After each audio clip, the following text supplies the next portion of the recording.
Stories میں جو کہانی میں آپ کے لیے لے کر آئی ہوں اس کا عنوان ہے بیٹی کی قربانی۔ اس کے مصنف ہیں انسپکٹر احمد یار خان۔ میں دیہاتی علاقوں کی وارداتوں کی تفتیش کا عادی ہو گیا تھا یا قصبوں میں معمولی گھرانوں کے ملزموں سے واسطہ پڑا۔ ان علاقوں میں مجھے اجنبیت محسوس نہیں ہوتی تھی۔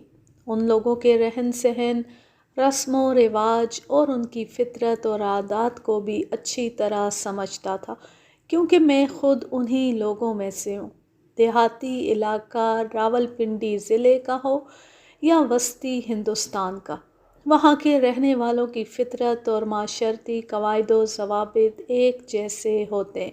یہ لوگ پولیس سے ڈرتے بھی تھے، جس سے تفتیش میں خاصی مدد مل جاتی تھی، مگر دلی میں مجھے ایسی سوسائٹی میں دوہرے قتل کی تفتیش کے لیے بھیج دیا گیا جو میرے لیے قطعی اجنبی اور عجیب سی تھی۔ یہ تھی اینگلو انڈین سوسائٹی، اور وہ بھی دلی کی، جو انگریزی راج کا دارالحکومت تھا۔ یہ واقعہ بہت پرانا ہے، جب انگریزوں نے کبھی سوچا بھی نہ ہوگا کہ ہندوستان سے ان کا بوریا بستر گول ہو سکتا ہے۔ کہانی سنانے سے پہلے میں ضروری سمجھتا ہوں کہ اینگلو انڈین سوسائٹی کے متعلق کچھ بتا دوں۔ پاکستان میں بھی اینگلو پاکستانی آباد ہیں، اور یہاں شہروں میں پاکستانی عیسائی بھی ہمارے ساتھ رہتے سہتے ہیں۔ آپ نے دیکھا ہوگا کہ مسلمانوں اور عیسائیوں میں صرف مذہب کا فرق ہے، ویسے وہ ہماری ہی طرح ہیں۔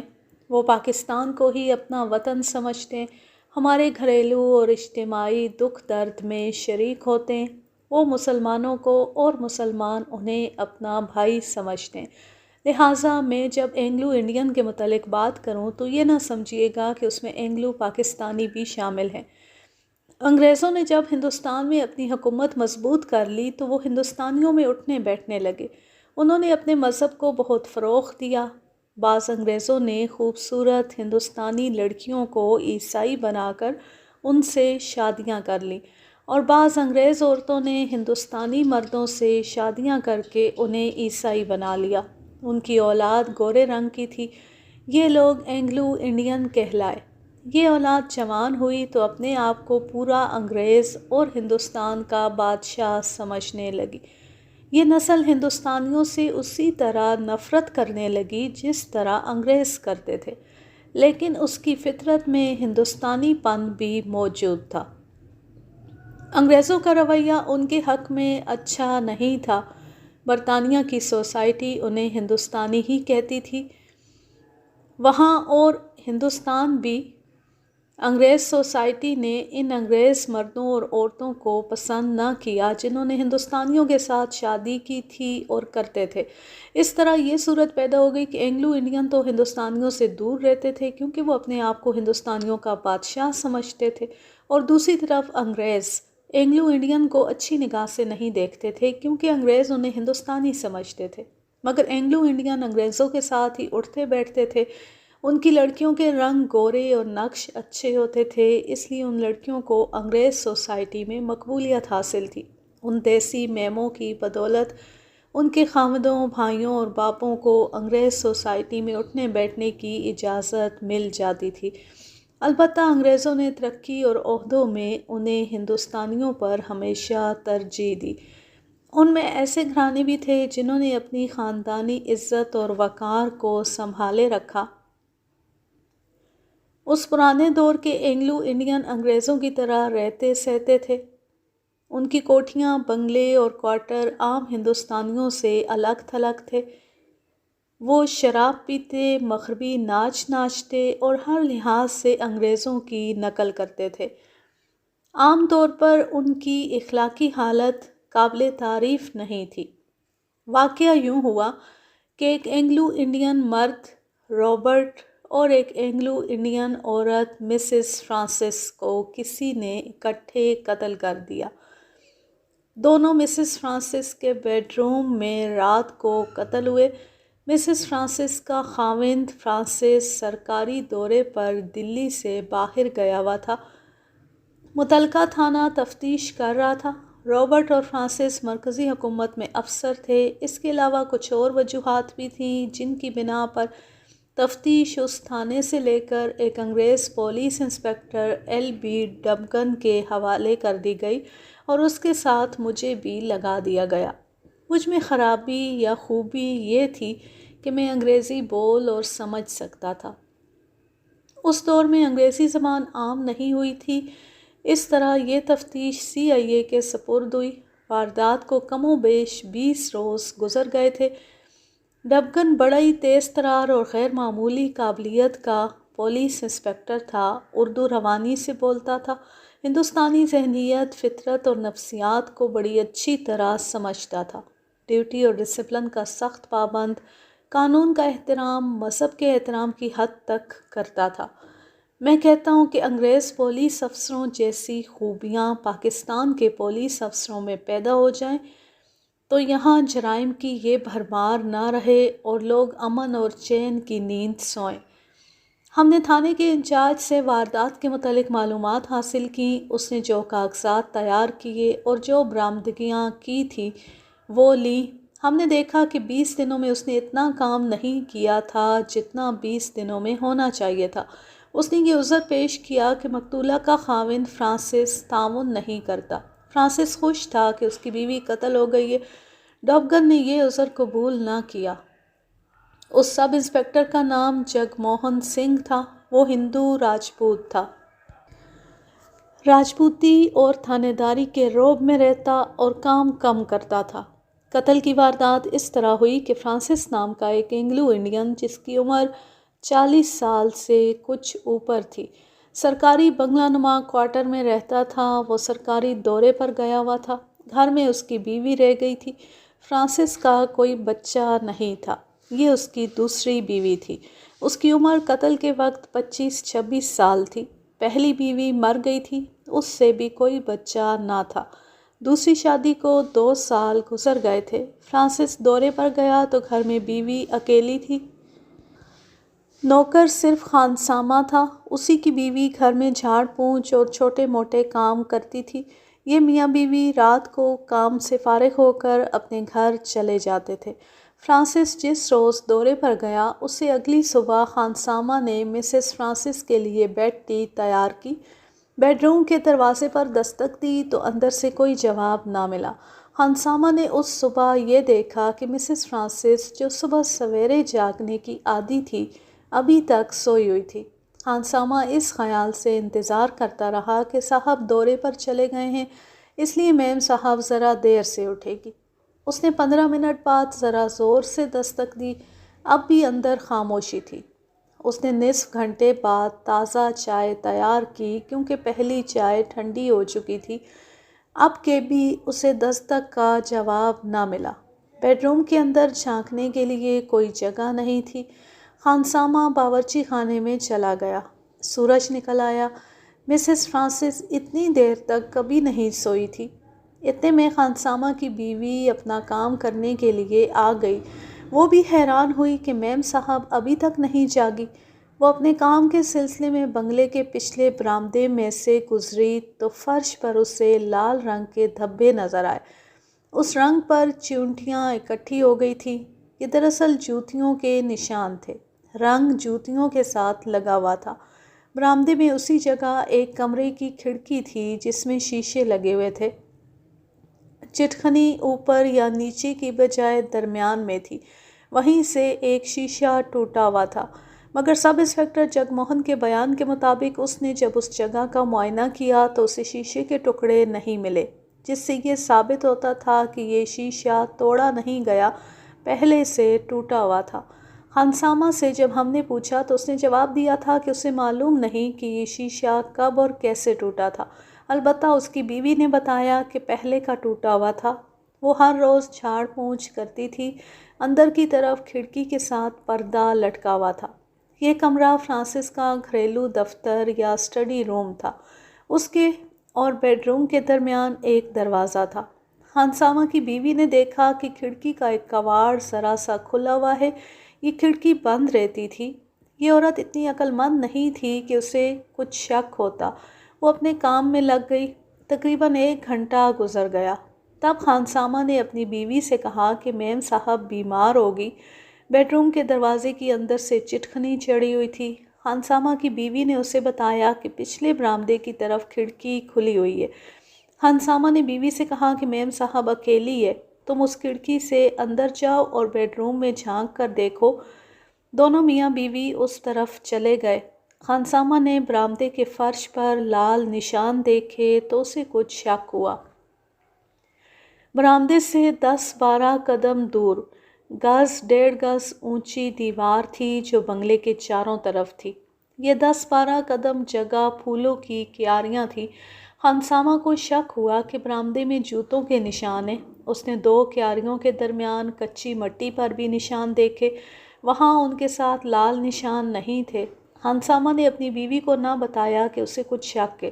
اس نے کھڑکی کا کواڑ کھولا اور اپنی بیوی سے کہا کہ وہ اندر چلی جائے۔ وہ خود اس لیے نہ گیا کہ ہو سکتا ہے مسز فرانسس مناسب لباس میں نہ ہو۔ عورت کو کسی بھی حالت میں دیکھ لے کوئی حرج نہیں ہوتا۔ اس کی بیوی کھڑکی میں سے اندر چلی گئی۔ اسٹڈی روم اور بیڈ روم کے درمیان والا دروازہ کھلا تھا۔ خانسامہ کی بیوی دبے پاؤں ادھر گئی۔ 2-3 بار اس نے پکارا، میم صاحب، میم صاحب، اسے کوئی جواب نہ ملا۔ وہ دروازے میں رکی اور بیڈ روم میں دیکھا۔ اچانک اس کی چیخ نکل گئی اور وہ کھڑکی کی طرف دوڑی۔ خانسامہ کھڑکی میں سے کود کر اندر چلا گیا اور بیڈ روم میں جا پہنچا۔ اسے چکر آ گیا۔ چھوٹے سے بیڈ روم کے فرش پر خون کی موٹی تہ جمی ہوئی تھی۔ اس خون میں ایک آدمی اوندے منہ پڑا تھا اور وہ نیم برہنہ تھا۔ اس کے جسم پر صرف قمیض تھی جو خون سے لال تھی۔ کمرے میں ڈبل بیڈ تھا۔ جس طرف یہ آدمی پڑا تھا اسی طرف مسز فرانسس یوں پڑی تھی کہ اس کا سر، کندھے اور پیٹھ فرش پر تھے اور ٹانگیں پلنگ پر۔ پلنگ پوش بھی خون سے لال تھا۔ مسز فرانسس بھی نیم برہنہ تھی۔ اس کا پیٹ پھٹا ہوا تھا اور انتڑیاں وغیرہ باہر آ کر جسم پر بکھری ہوئی تھی۔ اس کا منہ چونکہ اوپر کو تھا اس لیے پیٹ کی بیشتر آلائش اور خون اس کے چہرے اور سر کو ڈھانپے ہوئے تھا۔ ٹیبل لیمپ جل رہا تھا۔ خانسامہ کو معلوم تھا کہ مسز فرانسس اکیلی ہے، مگر وہاں ایک اور آدمی تھا۔ اسے خانسامہ پہچان نہ سکا کیونکہ وہ اوندے منہ پڑا تھا۔ یہ کوئی غیر آدمی تھا، فرانسس نہیں ہو سکتا تھا، وہ تو دورے پر گیا ہوا تھا۔ خانسامہ کے ہوش اڑے ہوئے تھے۔ وہ کھڑکی کے راستے باہر آیا تو ساتھ کے بنگلے میں رہنے والوں کو بتایا۔ وہاں زیادہ تر اینگلو انڈین رہتے تھے۔ کئی مرد اور عورتیں آ گئیں۔ مرد کھڑکی میں سے اندر گئے اور دیکھ کر واپس آ گئے۔ انہوں نے لاشوں کو ہاتھ نہیں لگایا۔ وہ خانسامہ کو ساتھ لے کر پولیس اسٹیشن چلے گئے اور جگموہن سنگھ آ گیا۔ اس نے موقع واردات پر جو کاغذی اور دیگر کارروائی کرنی تھی کی اور لاشیں پوسٹ مارٹم کے لیے بھجوا دیں۔ دوسرا آدمی جو مسز فرانسس کے ساتھ قتل ہوا تھا پہچان لیا گیا۔ وہ رابرٹ تھا جو شہر کے کسی اور حصے میں رہتا تھا۔ جگموہن سنگھ تفتیش میں کوئی کمال نہ دکھا سکا۔ فرانسس کو اسی روز تار دے دیا گیا اور وہ رات کو آ گیا تھا۔ اس نے جگموہن سنگھ سے کہا کہ اس کی بیوی نے اسے دھوکہ دیا ہے، اس لیے اسے کوئی افسوس نہیں کہ وہ قتل ہو گئی ہے۔ رابرٹ کے متعلق اس نے کہا کہ اس نے اپنے کیے کی سزا پائی ہے۔ جگموہن سنگھ کو چاہیے تھا کہ فرانسس کو ہی حراست میں لے لیتا۔ اس کے خلاف شک پختہ ہو سکتا تھا کہ رابرٹ اور اپنی بیوی کو اسی نے قتل کر دیا ہے اور خود الزام سے محفوظ رہنے کے لیے دورے پر چلا گیا۔ قاتل کرائے کے تھے۔ رابرٹ کا باپ اور لواحقین IG تک پہنچ گئے۔ انہوں نے کہا کہ رابرٹ اور اپنی بیوی کو فرانسس نے قتل کرایا ہے اور جگموہن سنگھ تفتیش میں گڑبڑ کر رہا ہے۔ انہوں نے جگموہن سنگھ پر یہ الزام بھی عائد کیا کہ اس نے فرانسس سے رشوت لی ہے۔ IG نے یہ کیس انسپکٹر ڈوبگن کے سپرد کر دیا اور مجھے اس کا معاون بنا دیا۔ پوسٹ مارٹم رپورٹ دیکھی۔ مقتولہ کا پیٹ چاقو یا تیز دھار آلے سے چیرا گیا تھا اور اس کے سینے پر اسی آلے کے 3-4 گہرے زخم تھے۔ رابرٹ کے جسم پر چاقو کے کئی ایک زخم تھے۔ مجھے تعداد یاد نہیں رہی۔ اس کے ایک ہاتھ کی ہتھیلی پر بھی چاقو کا کٹ تھا اور بازو پر کوہنی اور ہاتھ کے درمیان بھی زخم تھے۔ ان سے یہ ثابت ہوتا تھا کہ مقتول نے مزاحمت کی تھی۔ ڈاکٹر کی رائے کے مطابق دونوں آدھی رات کے وقت قتل ہوئے۔ ڈاکٹر نے میری اس رائے سے اتفاق کیا کہ قاتل ایک نہیں، دو یا تین ہے۔ اگر قاتل اکیلا ہوتا تو وہ بیک وقت دونوں کو نہیں مار سکتا تھا۔ ایک پر وار کرتا تو دوسرا اسے پکڑنے کی کوشش کرتا یا باہر کو بھاگ کر شور شرابہ کرتا۔ مقتولہ جوان تھی، وہ مقابلہ کر سکتی تھی۔ ڈاکٹر نے مجھے کہا کہ اگر یہ سوئے ہوئے تھے تو ایک آدمی دونوں کو قتل کر سکتا تھا۔ اس نے پہلے مقتولہ کا پیٹ چاک کر کے اسے بیکار کر دیا ہوگا، پھر اس نے رابرٹ پر حملہ کیا ہوگا۔ رابرٹ کی ہتھیلی اور بازوؤں پر جو زخم تھے ان سے پتہ چلتا تھا کہ اس نے مزاحمت کی تھی۔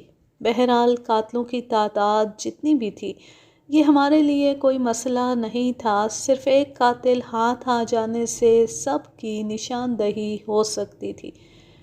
ہم نے سب سے پہلے خانسامہ اور اس کی بیوی کا بیان لینے کا فیصلہ کیا۔ کوئی سراغ نہیں تھا، 20 روز گزر چکے تھے، لاشیں دفن ہو چکی تھیں، جائے واردات دھل چکی تھی، کھرے صاف ہو گئے تھے۔ جگموہن سنگھ نے بتایا کہ یہ خون آلود جوتوں کے نشان تھے۔ قاتل کھڑکی کے راستے باہر نکلے اور کیاریوں میں سے گزر کر دیوار پھلانگ کر گئے۔ ہم نے اس سے ان کھروں کے متعلق ساری معلومات لی۔ ہمیں اب اندھیرے میں بھٹکنا اور اندھوں کی طرح ٹٹولنا تھا۔ ہمارے سامنے دیے ہوئے بیان میں کوئی فرق ہے یا نہیں؟ قاتل خانسامہ بھی ہو سکتا تھا، یہ عین ممکن تھا۔ اگر قاتل نہیں تو یہ قتل میں ملوث ہوگا۔ ہم نے دیکھا کہ اس کے پہلے اور بعد کے بیان میں کوئی فرق نہیں تھا۔ ٹاپگن نے شک رفع کرنے کے لیے اس پر جرح کی۔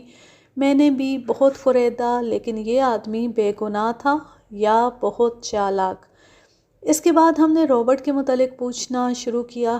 ہمارے سوالوں کے جواب میں خانسامہ نے بتایا کہ رابرٹ فرانسس کا دوست تھا، کبھی کبھی فرانسس کے گھر آتا تھا، مقتولہ سے کبھی تنہائی میں ملا تھا۔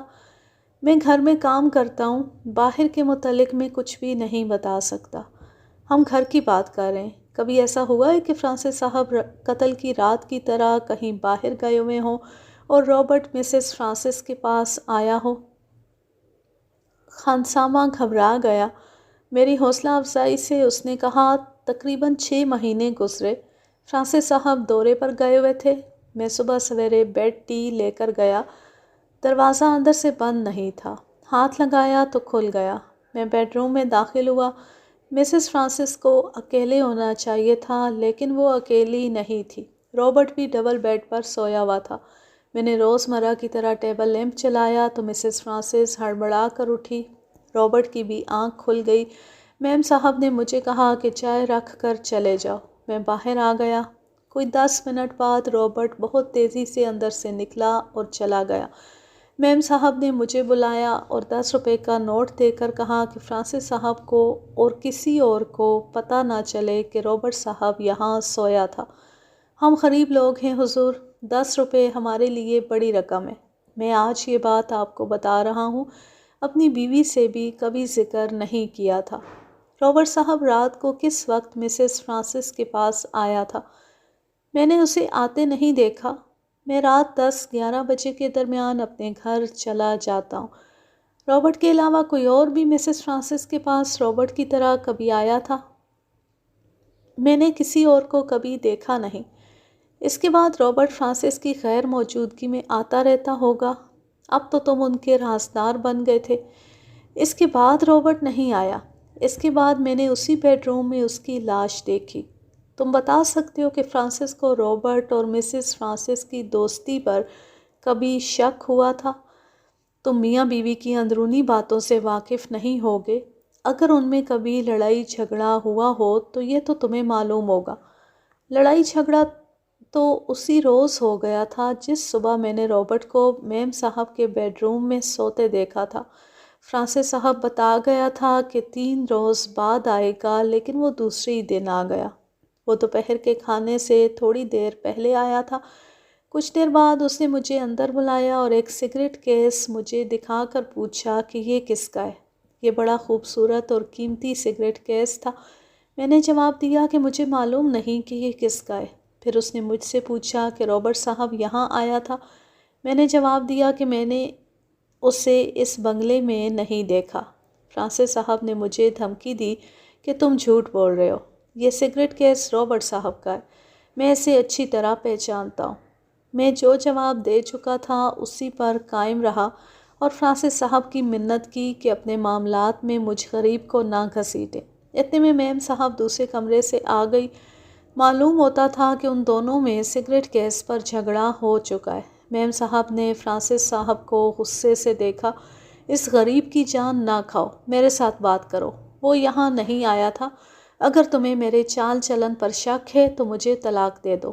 اس نے مجھے کہا کہ تم جاؤ اپنا کام کرو۔ تم انگریزی سمجھ سکتے ہو؟ میں بچپن سے صاحب لوگوں کی نوکری کر رہا ہوں، میں انگریزی سمجھتا بھی ہوں اور بولتا بھی ہوں۔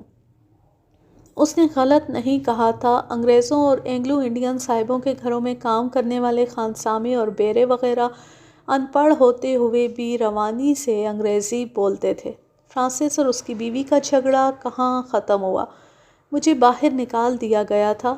میں ان کی آوازیں سنتا رہا۔ میم صاحب نے فرانسس صاحب کی بہت بے عزتی کی تھی اور وہ بار بار طلاق کا نام لیتی تھی۔ مقتولہ کی شکل و صورت کیسی تھی؟ بہت خوبصورت تھی اور فرانسس صاحب سے 15-16 سال چھوٹی تھی۔ ہمیں یہ معلوم کرنا تھا کہ رابرٹ اور فرانسس کا بھی اس بات پر جھگڑا ہوا تھا یا نہیں۔ اس کے متعلق خانسامہ کچھ نہیں بتا سکتا تھا۔ اسے یہ معلوم تھا کہ اس کے بعد رابرٹ فرانسس کے گھر نہ آیا، اس رات آیا اور قتل ہو گیا۔ باہر کے متعلق خانسامہ کو کچھ بھی معلوم نہیں تھا۔ ہم نے اس کی بیوی سے پوچھ گچھ کی، اس سے ہمارے مطلب کی کوئی بات معلوم نہ ہوئی۔ اس کے بعد فرانسس کی باری آئی۔ اس کے متعلق جگموہن سنگھ نے ہمیں بتایا کہ تفتیش میں تعاون نہیں کرتا۔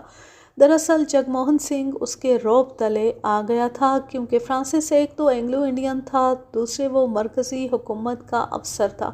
مجھ پر بھی اس کا رعب طاری ہو سکتا تھا، لیکن ڈوبگن انگریز ہونے کی وجہ سے اسے لگام ڈال سکتا تھا۔ ہم نے فرانسس کو بلایا تو اس کے رویے سے ظاہر ہو رہا تھا جیسے وہ ڈوبگن کو بھی پلے نہیں باندھے گا۔ ڈوبگن نے اس کے ساتھ اس کی بیوی کے قتل کی رسمی سی بات کی۔ سنو انسپکٹر، بیوی میری قتل ہوئی ہے، میں اس کیس کی پیروی نہیں کرنا چاہتا۔ اس نے میرے ساتھ بے وفائی کی اور مجھے دھوکہ دیا۔ آپ کی بیوی ہی نہیں، اس کے ساتھ ایک اور آدمی بھی قتل ہوا ہے۔ مجھے نہ اپنی بیوی کے قتل کا افسوس ہے نہ رابرٹ کے، دونوں نے اپنے کیے کی سزا پائی ہے اور ہمیں یہ معلوم کرنا ہے کہ انہیں اتنی بھیانک سزا کس نے دی ہے۔ فرانسس نے گھور کر مجھے دیکھا اور حکم کے لہجے میں کہا، تم چپ رہو۔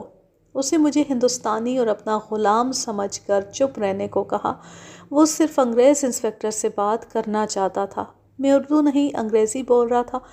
ڈوبگن کو فرانسس پر غصہ آ گیا۔ اس نے کہا، میں اپنے ساتھی کے ساتھ یہ بدتمیزی برداشت نہیں کروں گا۔ آپ کو اپنی بیوی کے قتل کا افسوس ہے یا نہیں؟ ہمیں اس سے کوئی دلچسپی نہیں۔ ہمیں معلوم کرنا ہے کہ ایک مرد اور ایک عورت کا قاتل کون ہے۔ یہ دونوں آپ کے گھر میں قتل ہوئے ہیں۔ میں گھر میں نہیں تھا۔ جاؤ معلوم کرو قاتل کون ہے۔ آپ بھی قاتل ہو سکتے ہیں۔ آپ کی بیوی کے ساتھ رابرٹ کے خفیہ تعلقات تھے اور آپ کو معلوم تھا کہ رابرٹ آپ کی غیر حاضری میں آپ کی بیوی کے پاس آتا تھا۔ مجھ پر قتل کا الزام عائد نہ کرو انسپکٹر، آپ شاید میرے سرکاری رتبے سے واقف نہیں ہیں۔ وہ بھڑک کر بولا، اس وقت ہم آپ کے صرف ایک رتبے سے واقف ہیں اور ہمیں آپ کے اسی رتبے سے دلچسپی ہے۔ آپ اس عورت کے خاوند تھے جو آپ کے بیڈ روم میں ایک غیر مرد کے ساتھ قتل ہو گئی ہے، اور وہ آدمی جو قتل ہو چکا ہے اس سے پہلے بھی آپ کے بیڈ روم میں رات گزار گیا ہے اور آپ کو پتہ چل گیا تھا۔ انسپکٹر، اس نے بڑے رعب سے کہا، آپ دونوں مجھے ناحق پریشان کر رہے ہیں۔ آپ کیسی باتیں کر رہے ہیں؟ کس کی بات کر رہے ہیں؟ میں اس سگریٹ کیس کی بات کر رہا ہوں جو آپ کو دورے سے واپس آ کر اپنے بیڈ روم میں ملا تھا۔ اس سگریٹ کیس پر آپ کی اپنی بیوی کے ساتھ اتنی لڑائی ہوئی کہ بیوی نے آپ سے طلاق کا مطالبہ کیا۔ کیسا سگریٹ کیس؟ یہ کب کی بات ہے؟ معلوم ہوتا ہے وہ غلیظ ہندوستانی خانسامہ آپ کو جھوٹ موٹ کے قصے سناتا رہا ہے، میں اسے آج ہی گھر سے نکال دوں گا۔ ہم 6 مہینے پہلے کی بات کر رہے ہیں اور ہم رابرٹ کے سگریٹ کیس کی بات کر رہے ہیں جو آپ کے بیڈ روم میں بھول گیا تھا۔ فرانسس کے چہرے کا رنگ بدلنے لگا۔ ڈوبگن نے پوچھا، وہ آپ کا دوست تھا؟ اگر دن کے وقت آپ کی غیر حاضری میں آپ کے گھر آ گیا تو آپ اتنے غصے میں کیوں آ گئے تھے؟ ڈوبگن کا یہ سوال اس کی باریک بینی اور عقل مندی کی دلیل تھا۔ اس نے یہ سوچ کر یہ سوال کیا تھا کہ یہ تو صرف خانسامہ کو معلوم تھا کہ رابرٹ نے رات فرانسس کے بیڈ روم میں گزاری تھی۔ فرانسس دوپہر کو گھر آیا اور اس نے بیڈ روم میں رابرٹ کا سگریٹ کیس دیکھا۔ انگریزی تہذیب اور آداب کے مطابق دن کے وقت کسی مرد کا کسی دوست کے گھر اس کی غیر حاضری میں چلے جانا معیوب نہیں تھا۔ پھر فرانسس کو اتنا غصہ کیوں آیا؟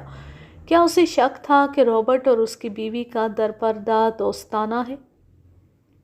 میں رابرٹ کا اپنی غیر حاضری میں اپنے گھر آنا پسند نہیں کرتا تھا۔ اس کے بعد رابرٹ آپ کے گھر نہیں آیا؟ میرا خیال ہے نہیں آیا۔ اسے کس نے آپ کے گھر آنے سے منع کیا تھا، آپ نے یا آپ کی بیوی نے؟ اس کے ہونٹ ہلے لیکن وہ فیصلہ نہ کر سکا کہ کیا کہے۔ اس کا رعب داب ختم ہو چکا تھا، اس کے غصے پر برف پڑ گئی تھی۔ جواب دینے کی بجائے وہ بے چینی سے ادھر ادھر دیکھنے لگا۔ مسٹر فرانسس، آپ جتنا سچ بولیں گے اتنا ہی فائدے میں رہیں گے۔ کچھ چھپانے کی کوشش کریں گے تو آپ چھپا نہیں سکیں گے۔ اس صورت میں آپ ہماری مدد اور ہمدردی سے محروم ہو جائیں گے۔ آؤ ہم ایک دوسرے سے تعاون کریں۔ ان کے سوال کا جواب دیں کہ رابرٹ کو آپ نے اپنے گھر آنے سے منع کیا تھا یا آپ کی بیوی نے؟ میں نے، اور وہ آپ سے لڑ پڑا۔ میرا مطلب ہے وہ غصے میں آ گیا۔ ڈوبگن نے ہوا میں تیر چلایا۔ اس نے فرانسس کو دیکھ لیا تھا کہ طبعاً غصیلا ہے، لہٰذا اس نے رابرٹ کے ساتھ غصے اور رعب سے بات کی ہوگی۔ مسٹر فرانسس، ڈوبگن نے اس کا جواب سنے بغیر کہا، اس غلط فہمی میں نہ رہنا کہ ہمیں کچھ بھی معلوم نہیں۔ آپ نے دیکھ لیا ہے کہ سگریٹ کیس پر جھگڑا آپ کے گھر کے اندر ہوا تھا لیکن ہمیں معلوم ہو گیا۔ اسی طرح باہر کی تمام باتوں کا جو آپ سے تعلق رکھتی ہیں ہمیں معلوم ہے، حالانکہ اس وقت تک ہمیں کچھ بھی معلوم نہیں تھا۔ ہاں، اس نے دبے دبے لہجے میں کہا، اس کے ساتھ بھی جھگڑا ہو گیا تھا۔ کہاں؟ اس نے کسی کا نام بتا کر کہا، اس کے گھر پارٹی تھی، رابرٹ بھی مدعو تھا۔ میں اسے باہر لے گیا اور اس سے پوچھا کہ وہ کس وقت میرے گھر گیا تھا۔ اس نے جواب دیا کہ 9-10 بجے گیا تھا۔ میں نے کہا کہ یہ تو دفتر کا وقت ہے، تم دفتر سے اٹھ کر میرے گھر کیوں گئے تھے اور تمہارا سگریٹ کیس بیڈ روم میں کیسے پہنچ گیا تھا؟ اس پر وہ گرم ہو گیا۔ میں نے غصے کا جواب غصے سے دیا اور آپ دونوں بہت اونچی آواز میں بولنے لگے۔ ڈوبگن نے ہوا میں ایک اور تیر چلایا۔ قدرتی بات ہے، اس نے تو گھونسے تان لیے تھے۔ ہاں، دوسرے مہمان نہ آ جاتے تو آپ میں ہاتھا پائی ہو جاتی۔ ڈوبگن اندازے سے لقمے دیے جا رہا تھا۔ ڈوبگن یہ معلوم کرنا چاہتا تھا کہ ان کی لڑائی کے عینی شاہد کون کون ہیں۔ میزبان بھی آ گیا تھا۔ میں نے اسے غصے سے کہا کہ اگر یہ پارٹی میں رہے گا تو میں نہیں رہوں گا۔ وہ وہاں سے چلا آیا۔ آپ کی بیوی بھی آپ کے ساتھ آ گئی تھی؟ فرانسس نے یہ نہیں بتایا کہ اس کی بیوی بھی پارٹی میں گئی تھی۔ ڈوبگن جانتا تھا کہ پارٹیوں وغیرہ میں بیویاں ساتھ جایا کرتی ہیں۔ وہ اندر تھی، میں اسے بتائے بغیر آ گیا تھا۔ وہ کب گھر آئی؟ آدھی رات کے قریب، پارٹی ختم کر کے۔ پارٹی میں آپ جتنی دیر رہے، آپ کی بیوی کیا کرتی رہی؟ وہ رابرٹ کے ساتھ ناچتی رہی۔ اسی روز میرا بیوی کے ساتھ جھگڑا ہوا تھا، اسے کم از کم میرے سامنے اس شیطان کے ساتھ ڈانس نہیں کرنا چاہیے تھا۔ ایک ڈانس ختم ہوا تو میں رابرٹ کو باہر لے گیا۔ فرانسس نے کہا کہ یہ مقتولہ کی پسند کی شادی تھی، یعنی مقتولہ نے فرانسس کو پسند کیا تھا۔ مقتولہ کی عمر 23-24 سال بتائی گئی تھی۔ یہ 2 سال پہلے شادی کے وقت کی عمر تھی۔ اس وقت فرانسس کی عمر کم و بیش 40 سال ہو چکی تھی۔ یہ بڑھاپے کی عمر تو نہیں تھی، اس دور میں صحت کا معیار اچھا تھا۔ 40 سال عمر کا آدمی آج کے 22-23 سال عمر کے جوان کی طرح ہوتا تھا، لیکن فرانسس اس قابل نہیں لگتا تھا کہ مقتولہ جیسی جوان لڑکی جو بہت خوبصورت بتائی گئی تھی اسے پسند کرتی۔ فرانسس کا پیٹ بڑا ہوا، سر چھوٹا سا، کندھے سکڑے ہوئے اور شکل و صورت بھی کشش والی نہیں تھی، البتہ اپنی قبیل کی طرح اس کا رنگ گورا تھا۔ اب تو یہ ثابت ہو گیا تھا کہ یہ شادی محبت یا لڑکی کی پسند کا نتیجہ نہیں تھی، کیونکہ اس لڑکی کا درپردہ میل جول رابرٹ کے ساتھ تھا۔ ہم نے اس ضمن میں اس سے کچھ نہ پوچھا، لیکن وہ محبت کی رٹ لگاتا رہا۔ یہ معلوم کرنا کہ یہ شادی کس طرح ہوئی تھی مشکل نہیں تھا۔ مقتولہ کے والدین اور دیگر لواحقین موجود تھے، دوسرے لوگ بھی موجود تھے، رابرٹ کا خاندان اور اس کی بیوی بھی تھی جو اب بیوہ ہو چکی تھی۔ اب سوال یہ تھا کہ ہم یہ کیوں معلوم کرنا چاہتے ہیں کہ یہ شادی مقتولہ کی پسند کی تھی یا فرانسس جھوٹ بول رہا ہے۔ ڈوبگن کی رائے یہ تھی کہ اس شخص نے کسی وجہ سے اپنے آپ کو اس لڑکی پر ٹھونس رکھا تھا اور لڑکی اسے پسند نہیں کرتی تھی۔ فرانسس کے مزاج کو ہم دیکھ چکے تھے، بھڑک اٹھنے والا سنکی آدمی تھا، اس میں حاکمانہ پن بھی تھا اور اس میں برداشت کی قوت بھی نہیں تھی۔ یہ اور ایک دو اور اوصاف اس میں ایسے تھے جو کسی بھی انسان کو قاتل بنا سکتے ہیں۔ مسٹر فرانسس، ڈوبگن نے اس پر سیدھی چوٹ کی، مجھے آپ کے ساتھ دلی ہمدردی ہے۔ ہمدردی کے مستحق مقتولہ اور مقتول کے لواحقین نہیں، آپ ہیں۔ زیادتی آپ کے ساتھ ہوئی ہے، آپ میرے ہم مذہب اور میری قوم کی نسل سے ہیں۔ میں عملی طور پر آپ کے ساتھ ہمدردی کرنا چاہتا ہوں، لیکن اس کے لیے ہمیں اپنے سینے ایک دوسرے کے سامنے کھولنے پڑیں گے۔ میں آپ کو بتا دوں گا کہ آپ سزا سے کس طرح بچ سکتے ہیں، اور آپ مجھے بتا دیں کہ آپ نے ان دونوں کو کس سے قتل کرایا ہے۔ وہ کرسی سے اچھل پڑا، غصے کا یہ عالم کہ اس کے ہونٹ کانپنے لگے۔ اس نے ہاتھ ڈوبگن کی طرف بڑھا کر غصے سے لرزتی آواز میں کہا، مسٹر ڈوبگن، میں ایسا بیہودہ الزام سننے کا عادی نہیں ہوں۔ تم ایک ہندوستانی کے سامنے میری توہین کر رہے ہو۔ میری اتنی پاور ہے کہ تم دونوں کو نوکری سے نکلوا سکتا ہوں۔ میں پھر کہتا ہوں کہ مقتولہ مجھے چاہتی تھی اور رابرٹ اسے ورخلا رہا تھا۔ مجھے توقع تھی کہ ڈوبگن نے اگر اس کے منہ پر تھپڑ نہ مارا تو ڈانٹ ٹپٹ ضرور کرے گا، لیکن یہ دیکھ کر مجھے اطمینان ہوا کہ سرخ رنگ کا یہ گورا جو صحیح معنوں میں ہندوستان کا بادشاہ تھا مسکرا رہا تھا، جیسے فرانسس کے ساتھ خوش گپیاں چل رہی ہوں۔ میں چونکہ خود تفتیش کے معاملے میں ٹھنڈے مزاج اور صبر و تحمل کا دامن نہیں چھوڑا کرتا تھا، اس لیے ڈوبگن کا رد عمل مجھے بہت پسند آیا۔ اگر تفتیشی افسر کی عقل کام کر رہی ہو تو وہ مزاج کی نرمی اور بردباری سے وہ کامیابی حاصل کر سکتا ہے جو تشدد اور اذیت رسانی سے اکثر حاصل نہیں ہوا کرتی۔ مسٹر فرانسس، کیا آپ کسی لڑکی کو ورخلانے کے اس طریقے کو دلچسپ اور عجیب نہیں سمجھتے کہ آدمی پوری رات اس کے بیڈ روم میں گزارے؟ فرانسس پر غصے کا غلبہ تھا، اس نے بے معنی اور بیکار سی باتیں کی۔ اس نے اپنے سرکاری رتبے اور اینگلو انڈین ہونے پر بڑا ہی ناز تھا۔ اس نے یہ بھی کہا، سب انسپکٹر جگموہن سنگھ نے میرے ساتھ ایسی توہین آمیز بات کرنے کی جرات نہیں کی تھی۔ میں نے اسے صرف ایک بار کہا تھا کہ میں اس تفتیش میں نہ تعاون کروں گا نہ پیروی، اور اس نے مجھے تفتیش سے خارج کر دیا تھا۔ آپ نے اس کا جو معاوضہ اسے ادا کیا تھا وہ ہم دونوں کو بھی ادا کریں تو ہم بھی آپ کو تفتیش سے خارج کر دیں گے۔ ڈوبگن نے رشوت کا اشارہ کرتے ہوئے کہا، کیا آپ قبول کر لیں گے؟ اس نے یک لخت اپنے لہجے میں نرمی پیدا کی۔ میرا خیال تھا کہ معاوضہ صرف انڈین پولیس افسر لیتے ہیں۔ میں 3 سال سے انڈیا میں ہوں، ڈوبگن نے کہا۔ برطانیہ کی آب و ہوا کا اثر بڑا عرصہ ہوا ختم ہو چکا ہے، تو پھر آپ لوگ میرے گھر آئیں، اکٹھے پئیں گے؟ اس نے مجھ سے مخاطب ہو کر پوچھا، آپ بھی پیتے ہیں؟ بہت زیادہ، میں نے جھوٹ بولا۔ مجھے معلوم تھا کہ ڈوبگن اسے کس جال میں لا رہا ہے۔ نہ ڈوبگن رشوت لیتا تھا نہ میں شراب پیتا تھا۔ یہ ثابت ہو گیا تھا کہ فرانسس نے جگموہن سنگھ کو رشوت دے کر اپنے آپ کو خارج از تفتیش کرا لیا تھا۔ یہ باتیں پولیس ہیڈ کوارٹر میں ہو رہی تھیں۔ ڈوبگن اٹھ کر کھڑا ہوا اور مجھے کہا، مسٹر خان، ابھی چلتے ہیں۔ فرانسس کو دروازے سے نکال کر اس نے میرے کان میں کہا، 2 کانسٹیبل ساتھ لے کر ہمارے پیچھے آؤ، میں اس کے ساتھ جاتا ہوں۔ وہ چلے گئے تو میں نے 2 کانسٹیبلوں کا انتظام کیا، تانگا منگوایا اور ڈوگن کے تانگے سے بہت سا فاصلہ رکھ کر فرانسس کے گھر پہنچ گیا۔ فرانسس اور ڈوگن برآمدے میں کھڑے تھے۔ میں کانسٹیبلوں کے ساتھ ان کے پاس گیا تو ڈوگن نے فرانسس پر بم گرا دیا۔ مسٹر فرانسس، میں نے آپ کے رتبے کا لحاظ کرتے ہوئے آپ پر یہ کرم کیا ہے کہ آپ کو حوالات میں بند نہیں کیا۔ وہ بڑا ہی توہین آمیز طریقہ کار ہوتا ہے۔ ملزم کو ہتھکڑی لگا کر عدالت میں ریمانڈ کے لیے لے جایا جاتا ہے، لوگ تماشا دیکھتے ہیں، اخباروں میں خبریں اور ملزم کی تصویریں چھپتی ہیں۔ میں آپ کو رسوائی سے بچا رہا ہوں، اس کی بجائے آپ کو گھر میں نظر بند کر رہا ہوں۔ یہ 2 کانسٹیبل یہاں پہرے پر رہیں گے، آپ کا خانسامہ اور اس کی بیوی یہاں آ سکیں گے، لیکن ان کی معرفت کوئی پیغام زبانی یا تحریری باہر نہیں جائے گا۔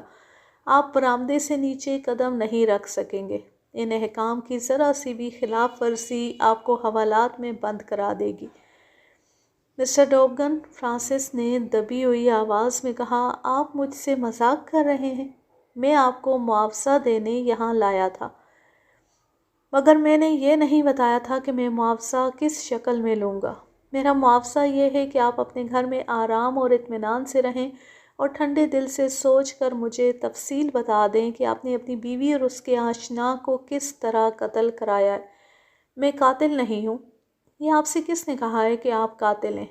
ہم کہہ رہے ہیں کہ آپ قاتل یا قاتلوں کو جانتے ہیں، وہ ہمیں بتا دیں اور عیش کریں، چاہے ایک اور شادی کر لیں۔ شٹ اپ یو انڈین، اس نے وہی جملہ کہا جو انگریزوں کی زبان سے اکثر ہندوستانیوں کو سننا پڑتا تھا۔ ڈوگن نے بڑا اچھا جواب دیا،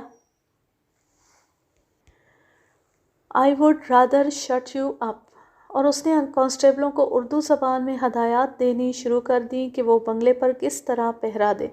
4 گھنٹے بعد پہرا بدلنا تھا۔ انہیں بتایا کہ مسٹر فرانسس برآمدے سے باہر نہیں نکل سکتا، باہر کا کوئی آدمی اندر نہیں جا سکتا۔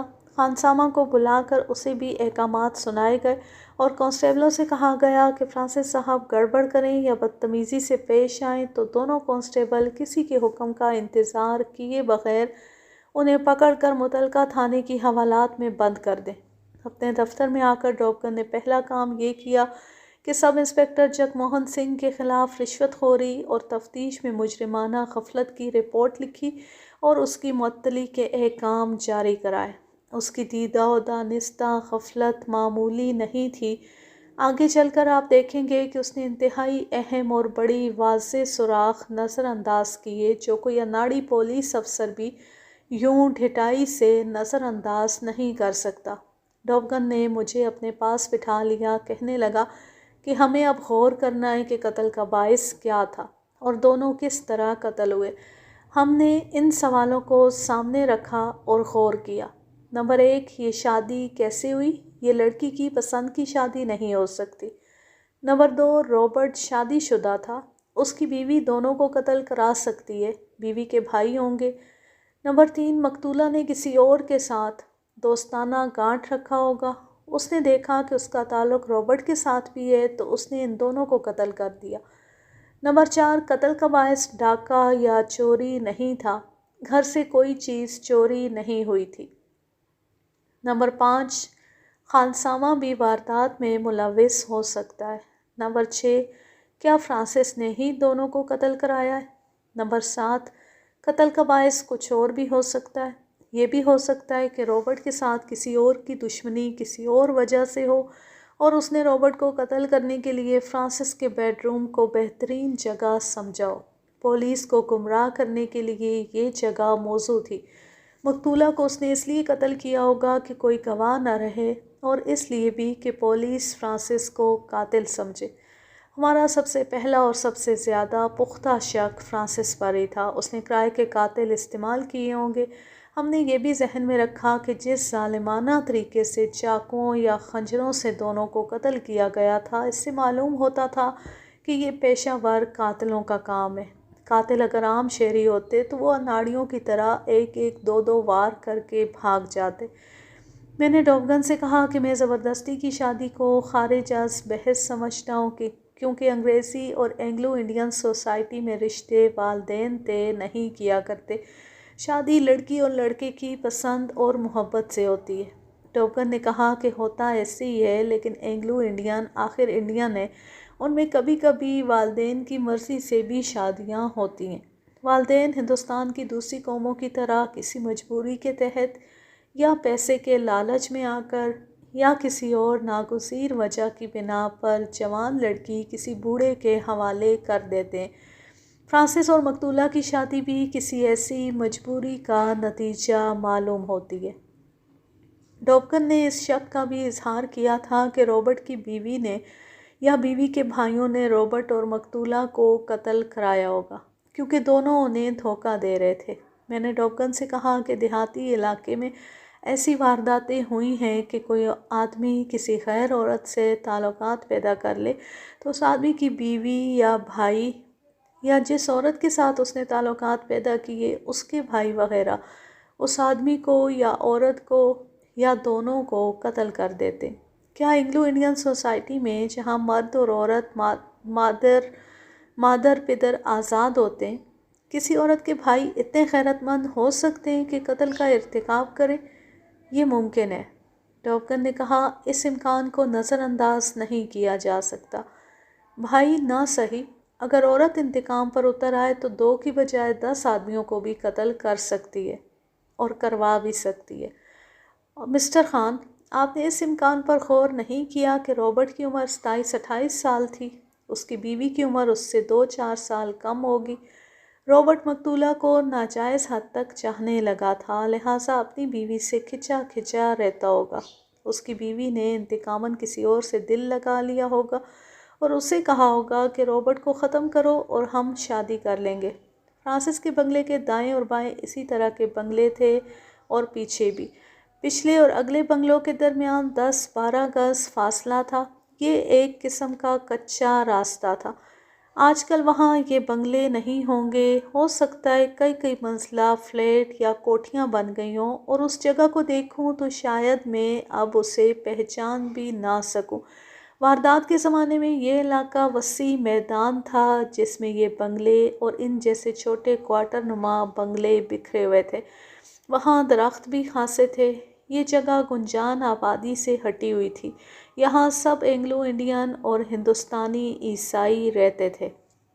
ہم دونوں وہاں گئے۔ فرانسس کے دائیں اور بائیں بنگلوں کے مکینوں کو قتل کی رات یاد دلا کر پوچھا کہ اس رات انہوں نے بنگلے میں کوئی غیر معمولی آواز، چیخ یا شور شرابہ سنا تھا؟ انہوں نے جواب دیا کہ کوئی غیر معمولی آواز نہیں سنائی دی۔ اس کے بالکل پیچھے جو بنگلہ تھا وہاں گئے۔ وہاں اینگلو انڈین گھرانہ رہتا تھا۔ یہ میں آپ کو بتا چکا ہوں کہ قاتل پچھواڑے سے واپس گئے تھے۔ ان کے خون آلود کھروں کا رخ اسی طرف تھا۔ پچھلے بنگلے کے ارد گرد بھی 1.5 گز اونچی دیوار تھی۔ اس میں رہنے والے نے قتل کی رات یاد کرتے ہوئے بتایا کہ رات 12 بجے کے بعد اس کا کتا جو رات کو کھلا رہتا تھا بھونکا۔ اس آدمی کی آنکھ کھل گئی اور باہر آیا۔ کتے کے بھونکنے کا انداز بتاتا تھا کہ اس نے کسی اجنبی انسان کو بنگلے کے احاطے میں آتے دیکھا ہے۔ یہ رکھوالی والا کتا تھا۔ علاقہ کھلا تھا اور گنجان آبادی سے دور۔ یہ رکھوالی والا کتا تھا، علاقہ کھلا تھا اور گنجان آبادی سے دور، اس لیے چوری ڈکیتی کا خطرہ موجود تھا۔ اس زمانے میں آج کل کی طرح چھوٹی چھوٹی چوریاں نہیں ہوتی تھیں۔ امیروں کے گھروں میں ڈکیتی کی وارداتیں ہوتی رہتی تھیں۔ بنگلوں میں رہنے والوں نے اپنے طور پر چوکیداروں کا انتظام کر رکھا تھا اور بعض کے پاس رکھوالی والے کتے تھے۔ اس آدمی کا کتا رات کو بھونکا تو وہ اٹھ کر باہر آیا۔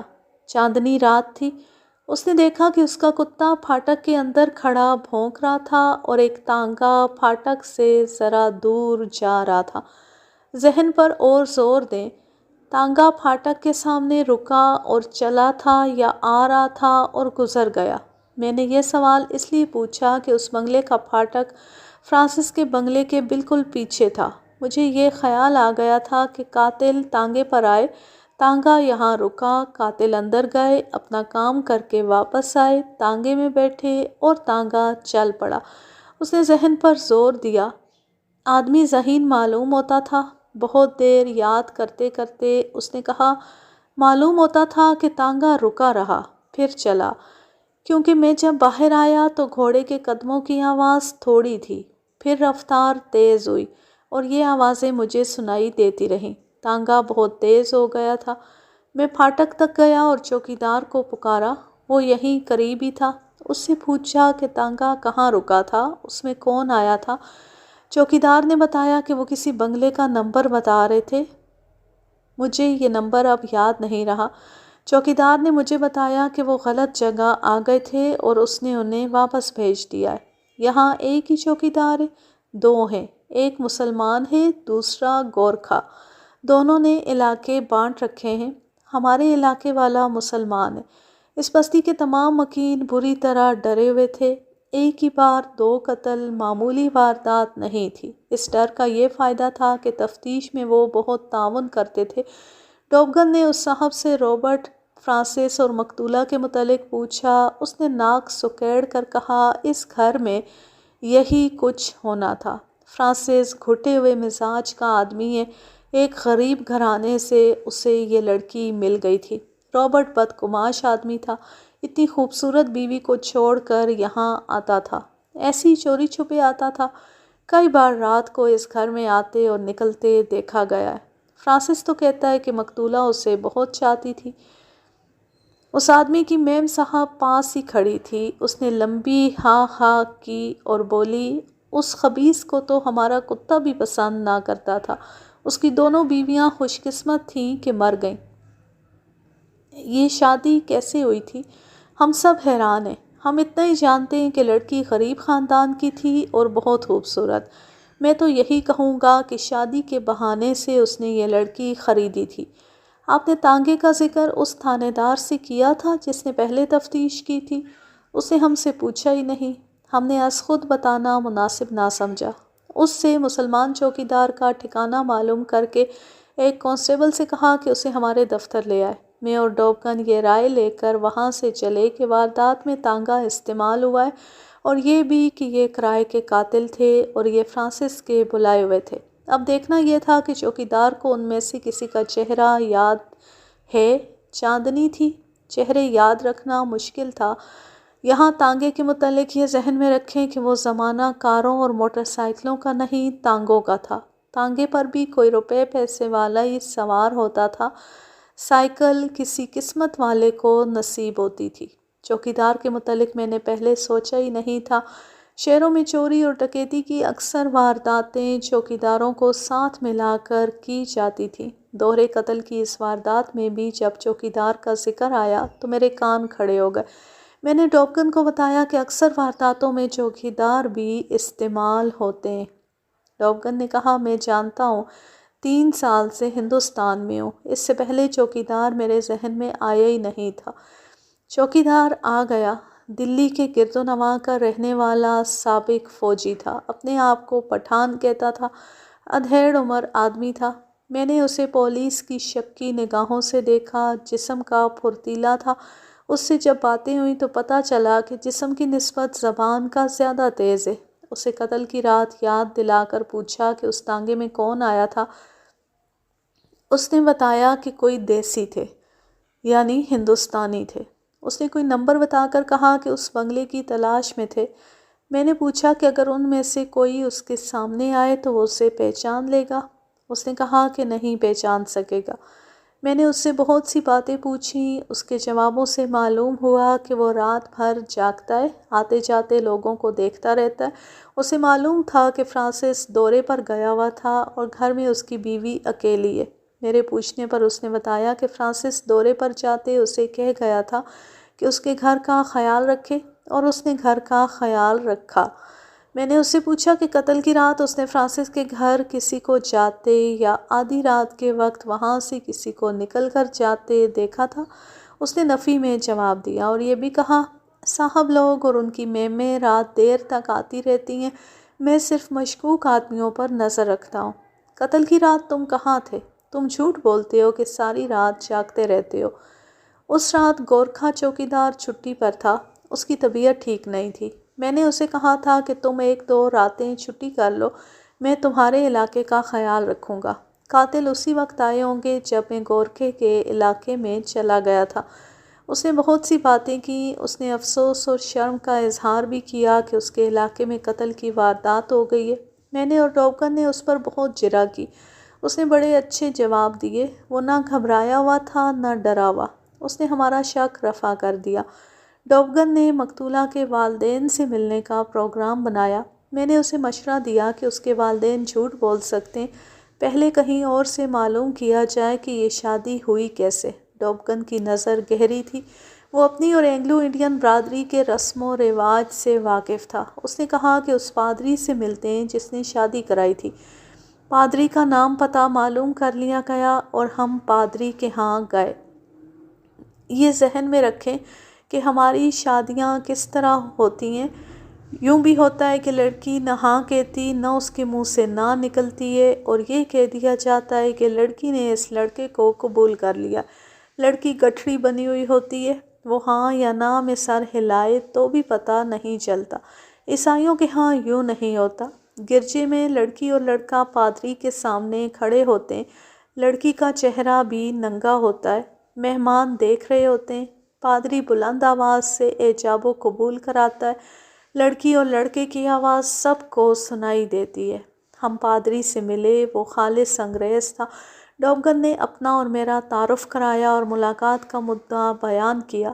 ڈوبگن نے اسے کہا کہ 2 سال گزرے فرانسس نے مقتولہ کے ساتھ شادی کی تھی۔ کیا پادری کو یاد ہے کہ ایجاب و قبول کے وقت لڑکی خوش تھی؟ یعنی پادری یہ کہہ سکتا ہے کہ لڑکی نے محبت کی خاطر فرانسس کو قبول کیا تھا۔ 2 سال گزر گئے ہیں۔ اس عرصے میں کئی شادیاں کرا چکا ہوں۔ ہر دلہن اور دولہا کے چہرے پر خوشی اور مسکراہٹ ہوتی ہے۔ میں نے کبھی غور سے نہیں دیکھا کہ کسی کے چہرے پر کیا غیر معمولی تاثر آتا ہے۔ تاہم آپ کے سوال کا جواب دینے کی کوشش کروں گا۔ میں نے 2 ہی سال پہلے اس لڑکی کی شادی فرانسس سے کرائی تھی۔ رابرٹ کی شادی اس سے 2 سال پہلے میں نے ہی کرائی تھی۔ میں جب دونوں کے جنازوں کے ساتھ قبرستان تک گیا تو میرے دل پر بڑا ہی ناگوار بوجھ تھا۔ ایک یہ کہ بدکاری کا انجام کتنا بھیانک ہوتا ہے۔ یہ دونوں قتل ہو گئے اور 1 یا 2 آدمی پھانسی پر چڑھا دیے جائیں گے۔ دوسرے جس خیال نے مجھے بہت دکھ دیا وہ یہ تھا کہ لڑکی اپنے گناہ کی ذمہ دار خود نہیں تھی۔ آج آپ کے ذہن میں جو سوال پیدا ہوا ہے، یہ لڑکی کے جنازے پر میرے ذہن میں پیدا ہوا تھا۔ مجھے وہ وقت یاد آیا جب یہ لڑکی دلہن بنی فرانسس کے ساتھ میرے سامنے گرجے میں کھڑی تھی۔ میں نے ایجاب و قبول کرایا تو لڑکی نے میرے سوال کے جواب میں کہہ تو دیا تھا کہ وہ فرانسس کو اپنا خاوند تسلیم کرتی ہے اور ساری عمر اس کی وفادار رہے گی، لیکن اس نے مسرت سے مسکرانے کی بجائے سر جھکا لیا تھا۔ مجھے اچھی طرح یاد ہے کہ اتنی حسین اور پرکشش لڑکی کے چہرے پر اداسی تھی۔ میں ان کا مذہبی پیشوا ہوں، مجھے ایسی بات کہنی تو نہیں چاہیے، لیکن قتل کا معمہ حل کرنے کے لیے کوئی بات چھپا بھی نہیں سکتا۔ فرانسس اس قابل نہیں تھا کہ یہ لڑکی اسے پسند کرتی۔ ایک عام شہری کی حیثیت سے میں نے یہ معلوم کرنے کی کوشش کی ہوگی آپ نے یہ معلوم کرنے کی کوشش کی ہوگی کہ اس بے جوڑ شادی کا پس منظر کیا ہے۔ میں ان لوگوں کے ذاتی معاملات کو نہیں کریدہ کرتا، لیکن یہ شادی ایسی تھی کہ چیمیں گوئیاں ہوئیں جو میرے کانوں میں بھی پڑیں۔ لڑکی کے والدین نے کسی مجبوری کے تحت اپنی لڑکی فرانسس کو دی تھی۔ مجبوری غالباً مالی تھی۔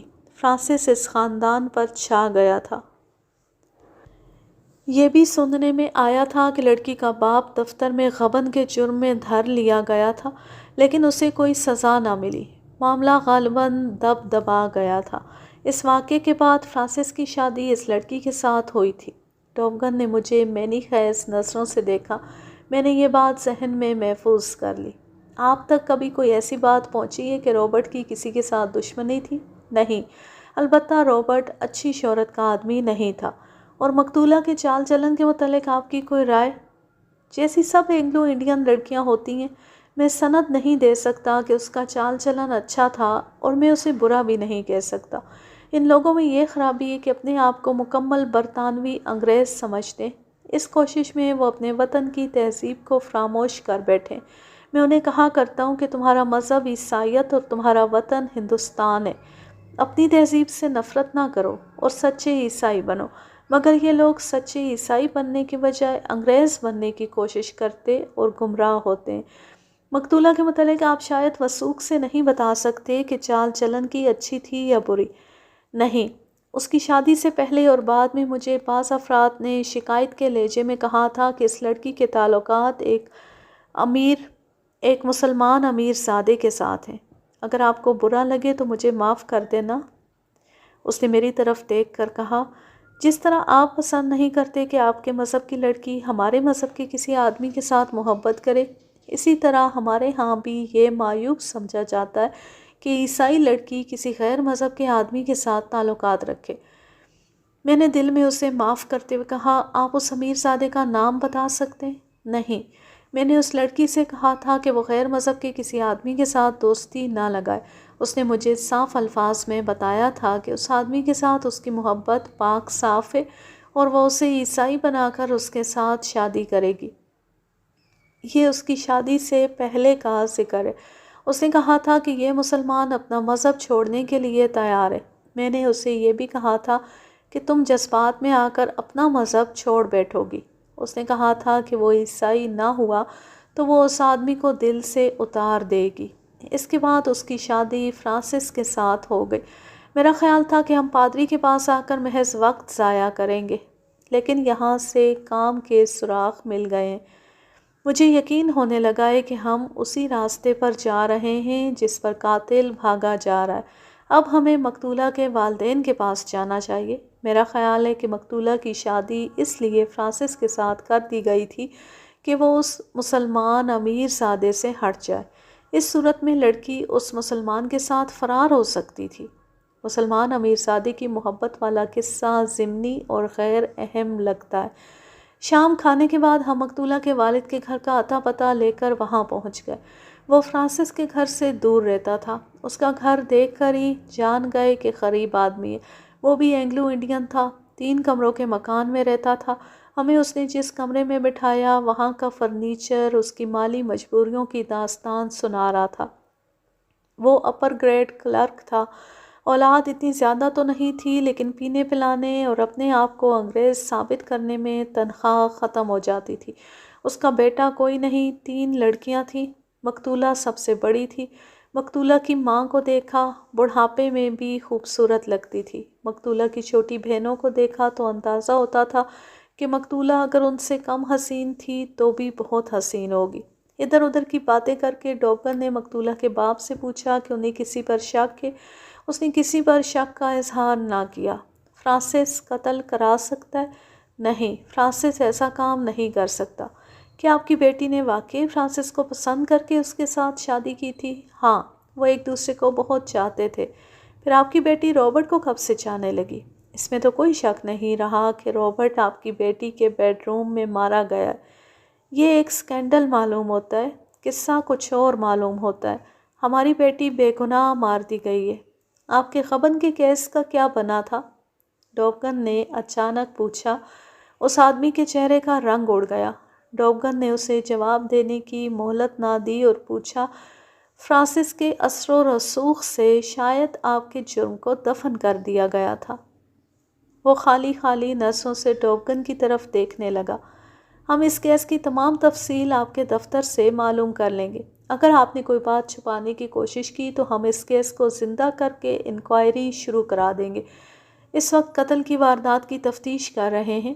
اگر آپ ہمیں وہ سب کچھ بتا دیں گے جو آپ جانتے ہیں تو ہم وعدہ کرتے ہیں کہ آپ کے خبن کو نہیں چھیڑیں گے، ہم اسے نظر انداز کر دیں گے۔ ہمیں یہ بتائیں کہ آپ کی بیٹی نے فرانسس جیسے بھدے آدمی کو کس طرح قبول کر لیا تھا؟ میری بیٹی نے میری خاطر قربانی دی تھی۔ اس کی آنکھوں سے آنسو ٹپکنے لگے۔ آج کے لیے بس اتنا ہی۔ میں لیتی ہوں آپ سے اجازت۔ جہاں رہیں خوش رہیں، شاد و آباد رہیں، ہنستے مسکراتے رہیں۔ اللہ حافظ، اللہ نگہبان۔